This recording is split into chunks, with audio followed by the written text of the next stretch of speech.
I had initially 9 hours of surgery. What I had done, my right foot pretty much came off. My left foot had turned completely the other way. The bone of ankle had come out and it was apparently smashed into smithereens. In simple things trip us up sometimes. Oh, I didn't get that job. And then people get into a depressive state, or just little things. Yep. But then this is a massive thing. So if people can't deal with those little things, how do you deal with something of this magnitude? Hey everyone, welcome to 1000faces.com. Thank you so much for joining me. As you know, 1000 Faces is a project that I started quite a while back, and one of my missions is to get you out there to get up and do that God-given gift or talent that you have. I always say, don't sit on it. Don't sit on it. Today with me, I have an incredible woman. Honestly, I've given you the title of Superwoman. She is Superwoman. So forget Clark Kent, forget all of those fake, non-real superheroes. I have a superhero sat right here next to me today. And her story is absolutely amazing. And this is why I do what I do. This is why I go out there, find people with inspiring stories, and then interview them, have a one-to-one with them so that you out there can learn as I learn. I've learned so much throughout this journey, and I want to pass on the knowledge from other people to you as well so you can grow and become a better person. So today with me, I have got the beautiful, amazing Laura Everett. Hi, Laura. Hi, there's no pressure now. How are you doing? Pretty good, thank you very much. And thank you for inviting me today. Do you know, I cannot wait. I'm like raring to go because your story is just one of the most, honestly, amazing stories I've ever heard, right? So before we start, I always say, I think you would do better justice to introducing yourself than I can ever do. So can you please introduce yourself to the viewers? Hi, hello everyone. I'm Laura Everest. I am one of the leading Gallup Clifton Strengths coaches here in Dubai, and I work with leaders in organisations and individually to help them stretch what they're great at and make them brilliant. And I've been doing this for a very, very long time. And I am a speaker, and as you'll hear from my story, it inspired me to write a book, which became very, very popular when COVID hit, particularly because it's all about resilience. So that's me in a nutshell.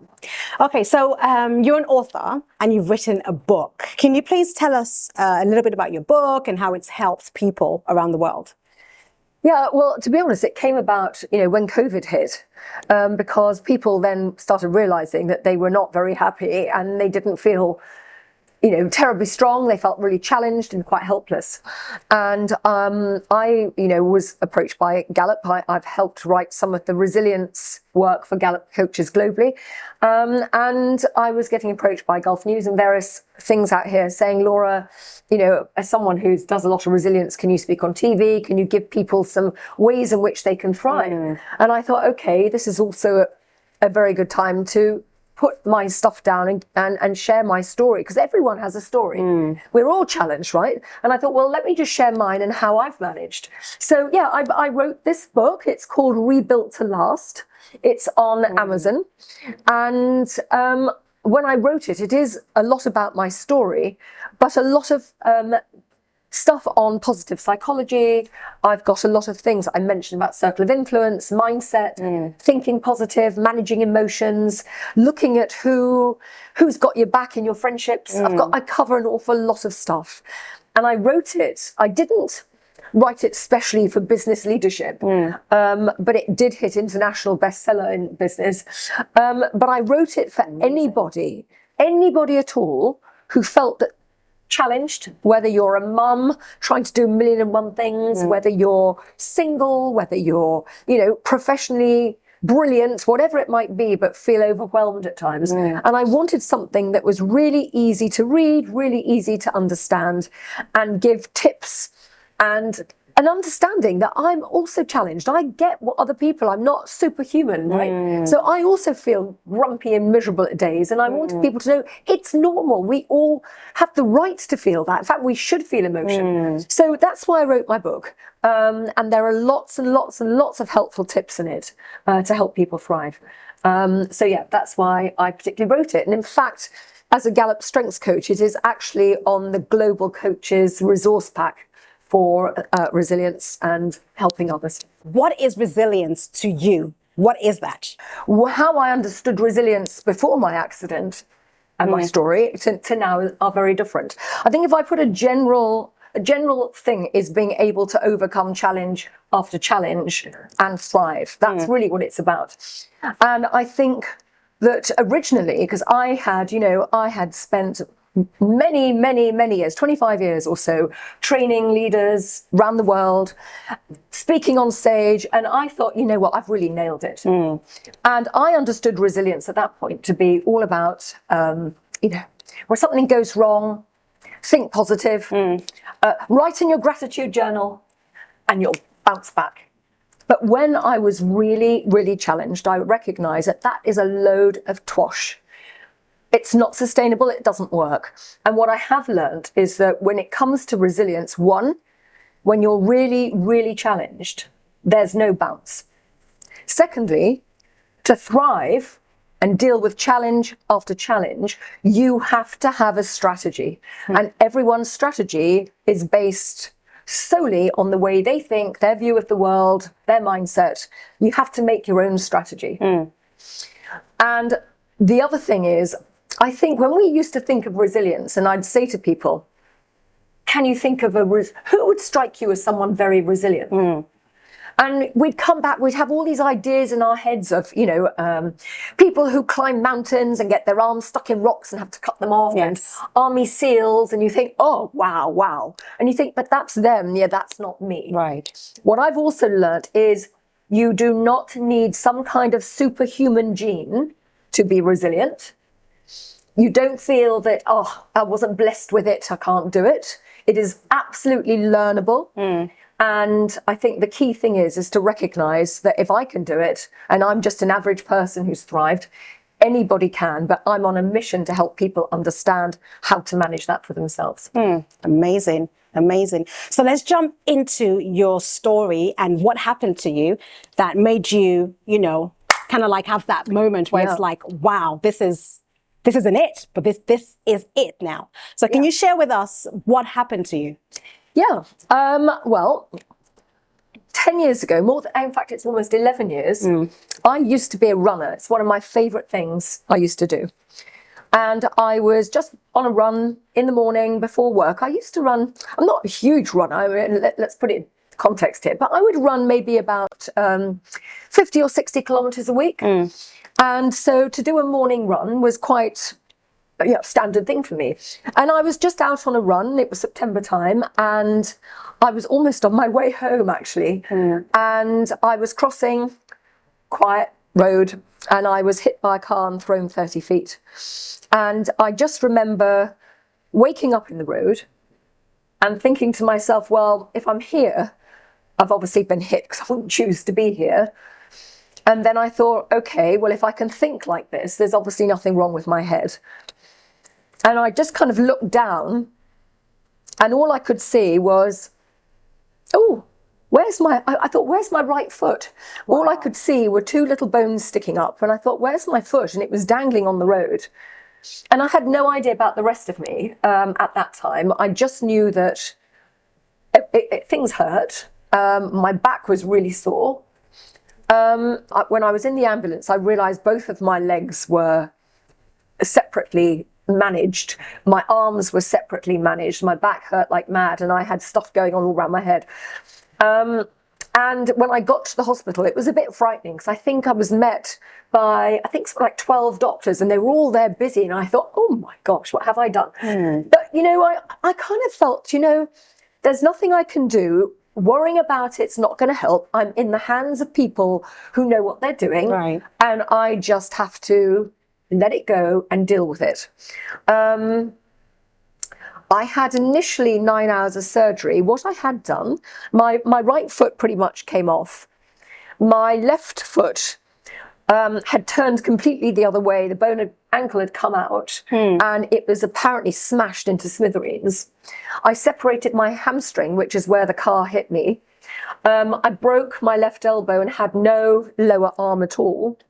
I dislocated my wrist, I dislocated all my fingers, and I fractured ribs in my back, and I've got obviously cuts and things. You know, when you go out running, you know, if you're a runner or if you're sporty, Wow. you don't go out in full leathers in case you get skimmed across the road. So obviously the fabrics that you wear just to go and do sport don't protect you from the gravel in the road.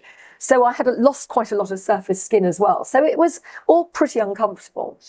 And when I had the surgery, the surgeons, there were lots of them standing by my bed when I came round, and they said, do you know how lucky you are to be alive? And I thought, well, I'm here, great. So that's good. And then they said that they thought that they might have had to amputate both my feet, but they had sewn them back on. And that was all I knew. And they didn't know what to do about my arm. I had to have a few surgeries immediately because they didn't know how to replace what was missing. Anyway, the long and short was I was there. And remarkably, I started working when I came out of the high dependency ward. Somebody in my office said, Laura, do you need a project? I said, I do. So I started working. And when I was home, I was in bed sort of like this, nothing could move. And my fabulous office were sending people round to help me design a training for a big organization here. And I delivered my first training in a wheelchair to 80, I think they were merchandisers for this big company here. And I did it in the wheelchair and it was successful. And I then I was in a wheelchair for 6 months, which nearly killed me because all my strengths are around fast action and doing and being busy. So sitting and not being able to move, that was a nightmare. But, you know, as soon as I could start exercising, I did, doing bits and pieces. The long and short was when I did go back, and that surgeons eventually said, okay, you can try to start to walk. I got back immediately on the way home and said, buy me crutches, I'm going home and I'm going to start today. And it took a while because obviously the pain is catastrophically bad, but I was absolutely adamant that I was going to make it happen. And when I did go back to see my surgeons, I think it was a month afterwards, they wanted to see me, they were astounded. They said, we didn't tell you, but we never ever thought it would be possible for you to walk again. So I just thought, well, that's interesting then, because sometimes, good thing they didn't tell me, because I might have thought then, limiting beliefs, right? What I found was that I thought I wasn't sure what I was doing to be so resilient. And people kept saying to me, how are you doing this? And I thought, I don't know, because my idea had been, you know, write in your gratitude journal, think positive, and I really was not necessarily thinking positive every day. And there was no bounce. So I then decided to understand this better. And I studied through the University of Pennsylvania, which there's a positive psychology section that's set up by Marty Seligman, who's one of the top psychologists.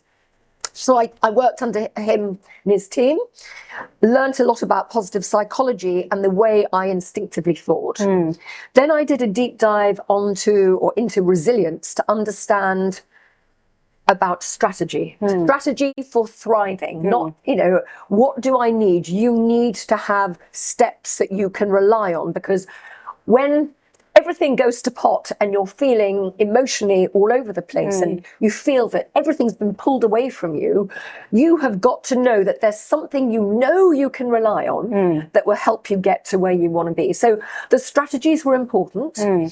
And over 10 years, I've had a chance to practice so many strategies that I have a very, very good idea when I help people to share what will work and what's less likely to work.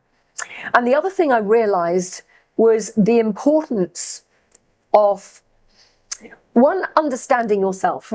Self-awareness, I know it's a buzzword that everyone talks about, but the reality is that we don't really know ourselves, I think, because I think all of us get so busy being and doing. We get caught up with our jobs, we get caught up with our personal life, we get caught up with so many things. And what we do is spend a huge amount of time thinking about what's not working, what we can't do, what's gone wrong. We don't actually look at actually what we've done right, because the things that are actually successes, we just tick them off our done list. And we don't really recognize that they are they are key strengths that actually enable us to thrive. So for me, it was about, I was kind of getting the hang of this until I was introduced to Gallup Clifton Strengths. And I thought, you know what, I've trained all these psychometric tests. What's this is another thing. But when I did my strengths assessment, and it's not the assessment, it's the debrief of the understanding of it, I was so blown away because I thought, oh my God, I am using gifts that we all have. We all have our own. We're all predisposed to be better at some things than others. And we all have talents for stuff. But we kind of often use them unconsciously. And we don't really take a lot of notice. We assume everyone does what we do, but they don't. And once I became conscious of these things I was doing without realizing to help me get back up and thrive, I then thought, okay, how cool could that now be if I intentionally, now I know this, use them better to do what I want faster and quicker. And so far, I have achieved stuff that people have said is impossible. When I wrote my book, my unbelievable, amazing surgeon, Mr. Andy Goldberg, actually said, he wrote in it and said, you've taught me stuff that a surgeon couldn't do, however great they are, about understanding the importance of utilizing your own resources to thrive. So consequently, having done all of that, I then became a Gallup Strengths Coach. And so everything I've done from there is helping, whether it's working with leaders and teams, whether it's working with individuals, is helping people recognize we have so much in us that we're not aware of, that, we underestimate our ability and we think can't possibly do that, but we can. And I'm not some kind of superhero because of anyone, as I mentioned to you, if anyone had asked me before my accident, could you do all this stuff? I would say, yeah, I don't think so. So we have no idea what we can do. And that's really where I am now. I'm on a mission to help people find the best in themselves and show them how to stretch their talent and live a really fulfilled life. Do you know, I'm trying to take it in. I'm trying to take your accident in and what happened to you. And I know that there's a lot of us out there who probably we would have crashed and burned and just been like, I'm not able to. Yes. I can't do it. I don't have anything in me to keep me going.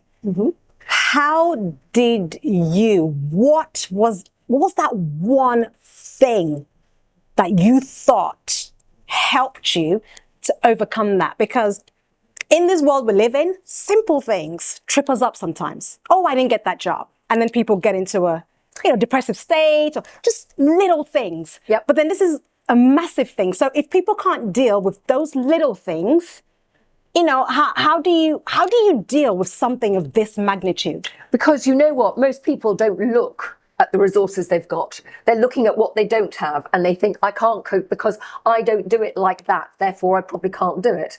We don't do things in the same way. We all have our own lens of the world and how we see it. We all have different mindsets. We know that the way we think and the way we do stuff is very, very individual to who we are. We all of us fall into familiar patterns of negative thinking when we're out of our happy place that can trap us in anxiety.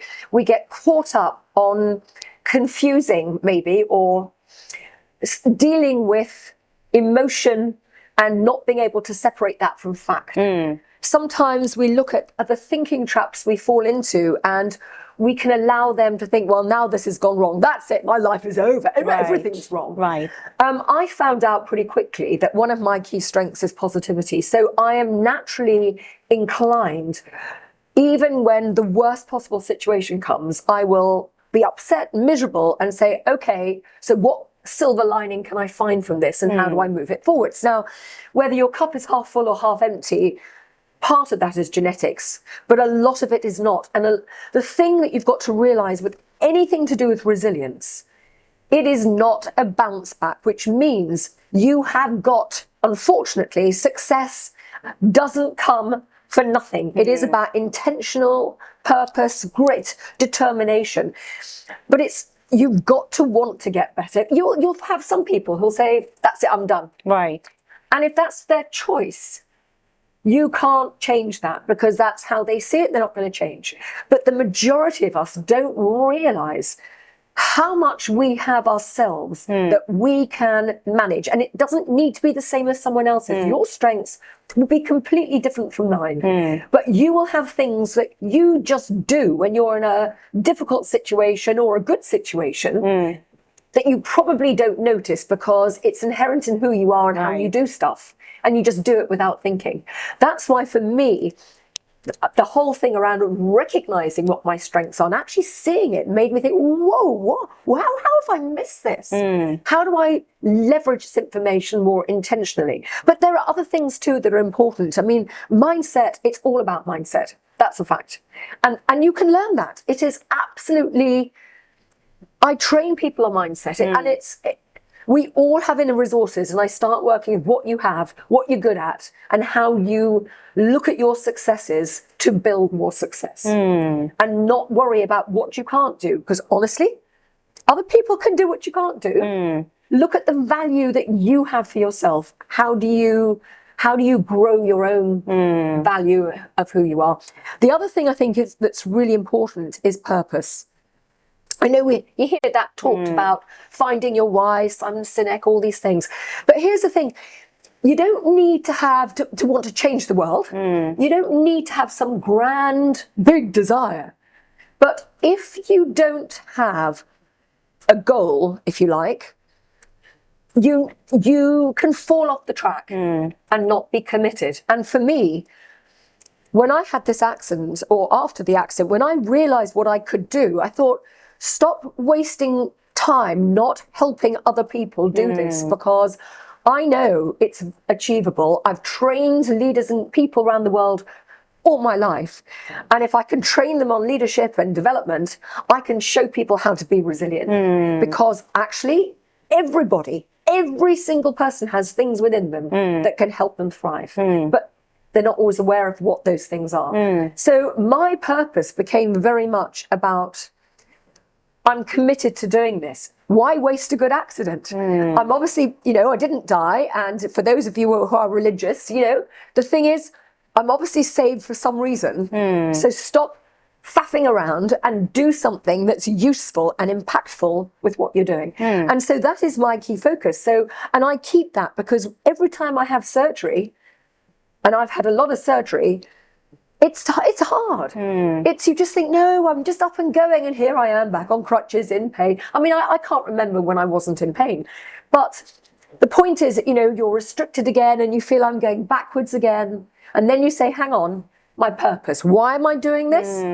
Remember that. Hang on to that because it keeps you committed to your goal. And even when you don't feel the love and you're miserable and you're fed up with everything in this world, you think, here's my strategy. I've got a strategy that works for me. Come on, Laura, you know what that is. Put that in front of you, one thing at a time, and bit by bit by bit, you get back on track. So this is what I find is absolutely paramount, knowing what your personal strengths are, knowing what makes you thrive in other ways, really thinking, and it is consciously thinking about being, I guess, positive. Positivity is not a fixed state. It is a practice. So we have to still practice that, even if we think we're positive. So it's learning how to do that, learning to look at where your successes are, all of that. But it's about purpose and determination to want to do it. But it is perfectly possible. Anybody can do it if they want to.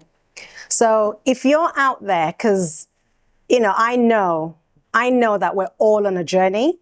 And sometimes we do fall, as part of life. You will fall. But there's some people who would pick themselves up, and there's some people who would, wallow a little bit. But no matter who you are, please listen to what Laura is saying, because she's actually gone through something and she's overcome it? Well, can I just say on that, I haven't overcome it. Actually, I may have to go back and have more surgery yet.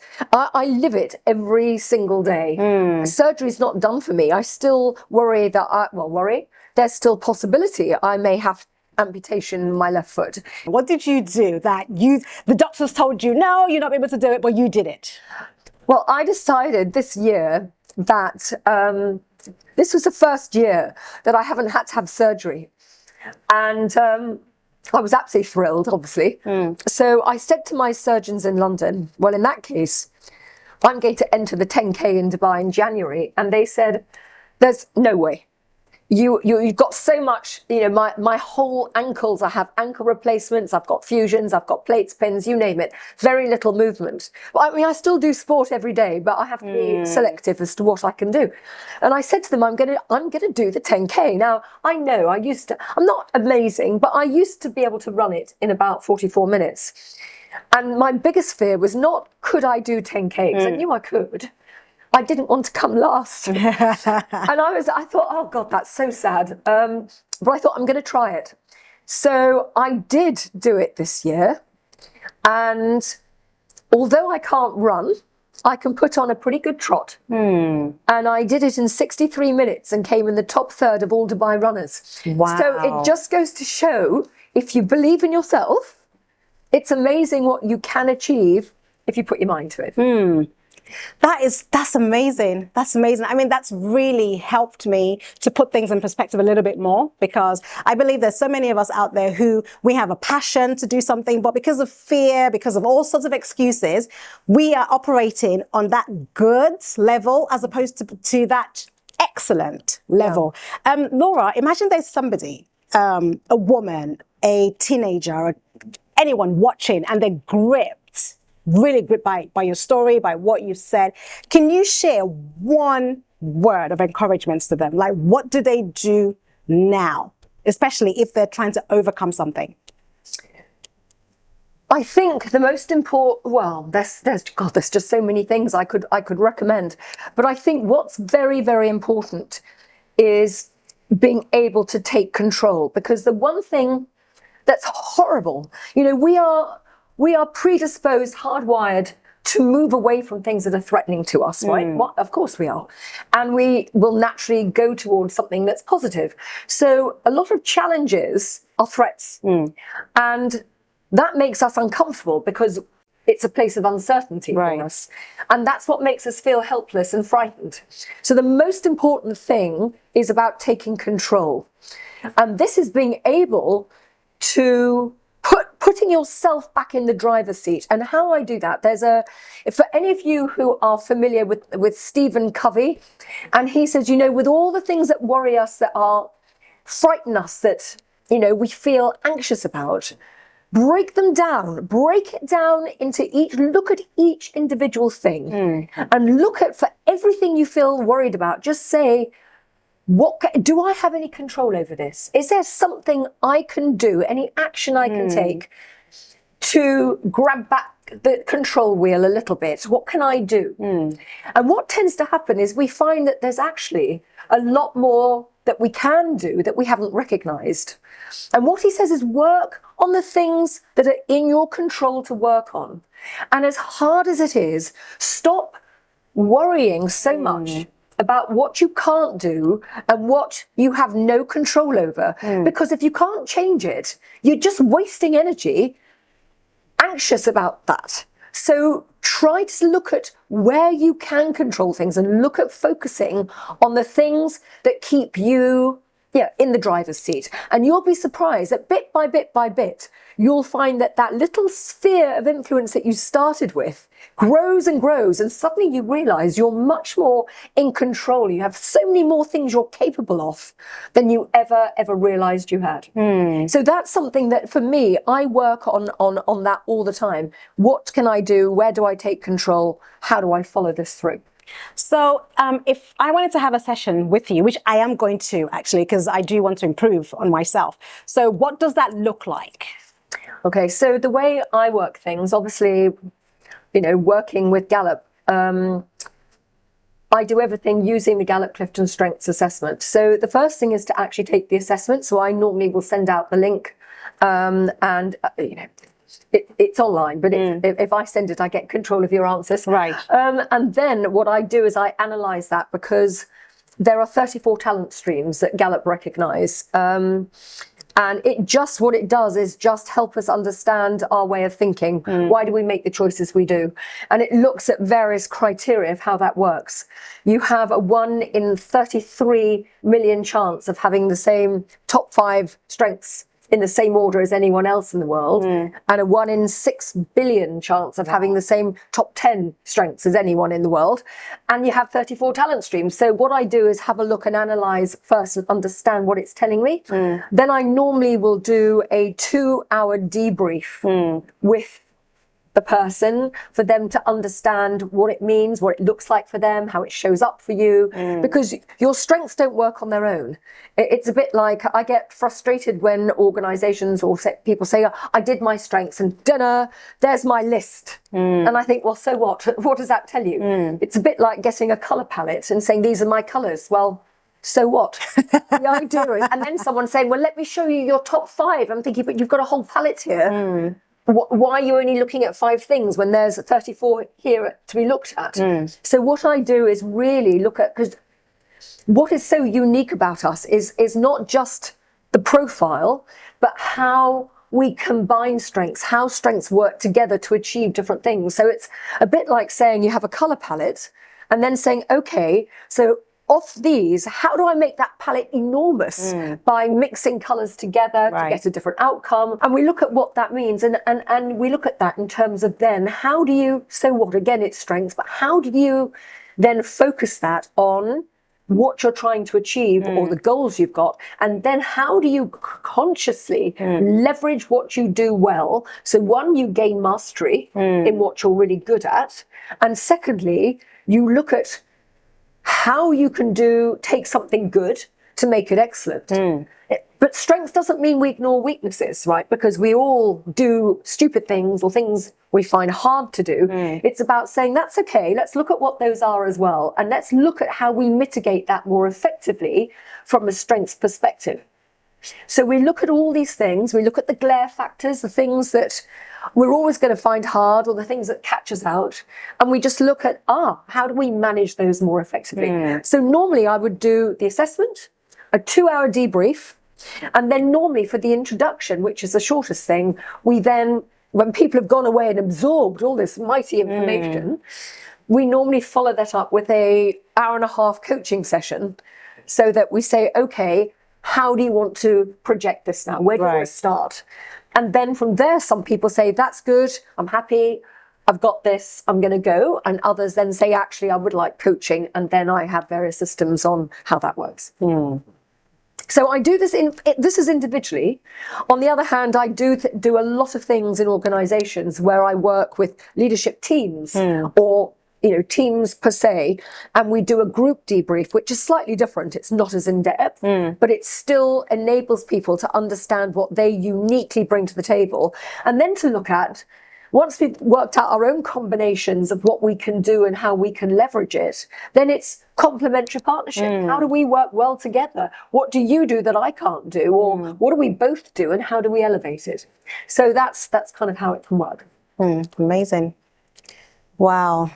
I've learned so much sitting with you, Laura. And for anyone out there who wants to learn more about how maybe they can get involved, how you can help them, how can they reach you? Yep. If anyone's on LinkedIn, I'm on LinkedIn, Laura Everest. You can probably find me quite easily because my hair's pink. It does help, makes me stand out a little bit to people. But also through my email's good for me. I'm Laura at lauraeverestconsulting.com, or one lowercase word. And if you otherwise are in touch through you, I'm always happy to be in touch and help where I can. The thing is, I am ready to take my life from good into excellence, and I will be getting in contact with Laura because I think she's got some golden nuggets that I can learn from to take me to that stage. So please, please, please, please do. This is why I do these interviews. This is why I find inspiring people like Laura, because, you know, she has something that she can help you. Basically, she can put you in that place where, you know, you can get from where you are and move to higher heights. So please, please, please do get in contact with Laura, or you can email me and I will pass your details on. Thank you so much for hanging with Laura and I. No matter what you're doing, have a good day, have a good life, go out and do it. Don't sit on what you have. Don't think you're not good enough. You count, your story counts, your journey counts. Yeah. Make it worthwhile. Have a good afternoon, morning, or evening, wherever you are. Thank you. Bye.